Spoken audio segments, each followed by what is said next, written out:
പായം കിളിയന്തറ പുനരധിവാസ ഭൂമിയിലെ വിള്ളൽ തകർന്ന വീടുകൾ മന്ത്രി സണ്ണി ജോസഫ് സന്ദർശിച്ചു. മഴക്കെടുതിയിൽ കണ്ണൂർ ജില്ലയിൽ തുടങ്ങിയ ദുരിതാശ്വാസ ക്യാമ്പുകളുടെ എണ്ണം 18ആയി. 905 പേരാണ് ക്യാമ്പുകളിലുള്ളത്. ഇതിൽ 384 പേർ സ്ത്രീകളും 324 പേർ പുരുഷന്മാരുമാണ്.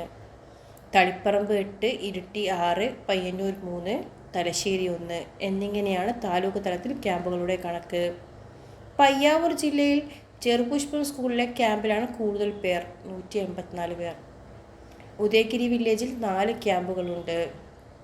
സംസ്ഥാന വൈദ്യുതി മന്ത്രി സണ്ണി ജോസഫ് പായം ഗ്രാമപഞ്ചായത്തിലെ കിളിയന്തറ 5 ഏക്കർ പുനരധിവാസ ഭൂമിയിൽ വിള്ളൽ സന്ദർശിച്ചു. ഇവിടെ മുകൾ വരിയിലെ വലിയ മതിലിൽ പുറത്തേക്ക് തള്ളി നിൽക്കുന്ന സ്ഥിതിയിലാണ്. മതിൽ വീണാൽ തൊട്ടടുത്ത വരിയിലെ 6 വീടുകൾ പൂർണ്ണമായും തകരും. ഈ വീടുകളിലെ ആളുകളെ മാറ്റി പാർപ്പിച്ചിട്ടുണ്ട്.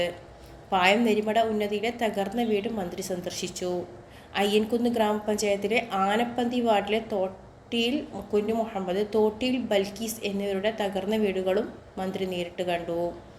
ആവശ്യമായ എല്ലാ നടപടികളും സ്വീകരിക്കാൻ മന്ത്രി ജില്ലാ കലക്ടർക്ക് നിർദ്ദേശം നൽകി.